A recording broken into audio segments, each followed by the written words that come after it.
స్వయాన మందాకృష్ణ మాదిగ గారే చెప్పారు. ఏమని, మోదీ గారి సారథ్యంలో ఎస్సీ ఎస్టీ వర్గీకరణ జరుగుద్ది, మా దళితులకు పెద్దపీట వేస్తుంది ప్రభుత్వం అని చెప్పి మందాకృష్ణ గారు మాట్లాడడం జరిగింది. కానీ జగన్మోహన్ రెడ్డి గారు దాన్ని వ్యతిరేకంగా చెప్తున్నారు.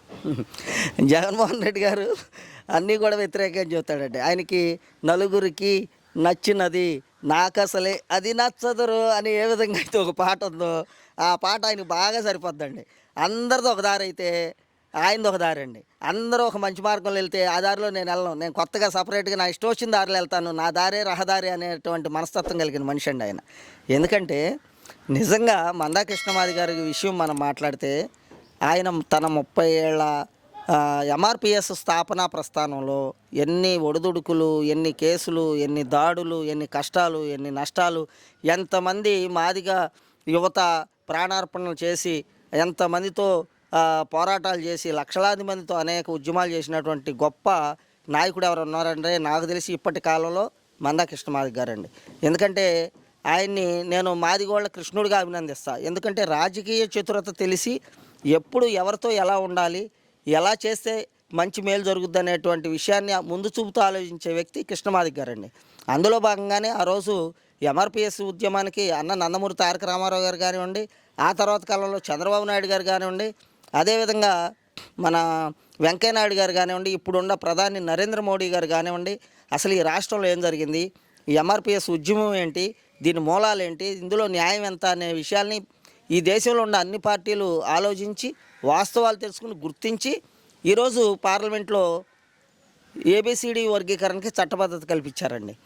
అంత గొప్ప పోరాటం, అంత న్యాయమైన పోరాటం ఆయన చేయబట్టే ఈరోజు కృష్ణమాది గారు ఈ రాష్ట్రంలో, ఈ దేశంలో ప్రత్యేకమైన గుర్తింపు కలిగిన వ్యక్తిగా ఉండారండి. ఎందుకంటే 30 ఏళ్ళ తన ప్రస్థానంలో బాబు గారు కానీ, రాజశేఖర రెడ్డి గారు కానీ అనేక మంది కృష్ణమాది గారికి రాజ్యసభలు ఇస్తామన్నారు, ఎంపీ ఇస్తామన్నారు, ఎమ్మెల్సీలు ఇస్తామన్నారు.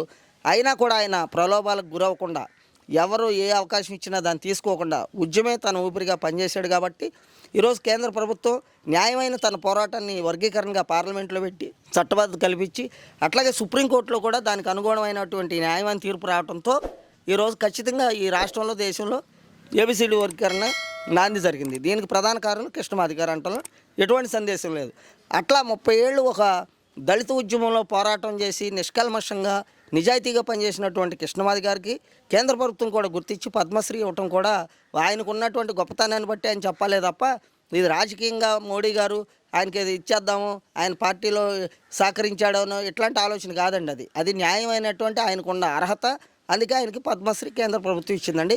కేంద్ర ప్రభుత్వం కూడా దీన్ని రాష్ట్ర ప్రభుత్వానికి కూడా, చంద్రబాబు నాయుడు గారు కూడా అదేవిధంగా ఎంఆర్పిఎస్ ఉద్యమానికి 1998లోనే ఆయన ఏబిసిడి వర్గీకరణ ఈ రాష్ట్రంలో అమలు చేసినటువంటి గొప్ప వ్యక్తి ఎవరైనా ఉన్నారంటే చంద్రబాబు నాయుడు గారు. ఆ టైంలో 24,000 మంది మాదిగ విద్యార్థులు ఈ రాష్ట్రంలో న్యాయం జరిగి ఉద్యోగాలు పొందారండి.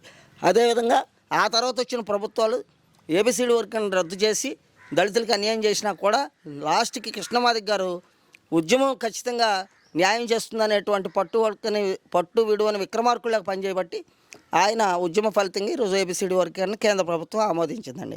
అందులో భాగంగానే ఆయనకి పద్మశ్రీ వచ్చింది. ఈ రెండు కూడా న్యాయమైన విషయాలే.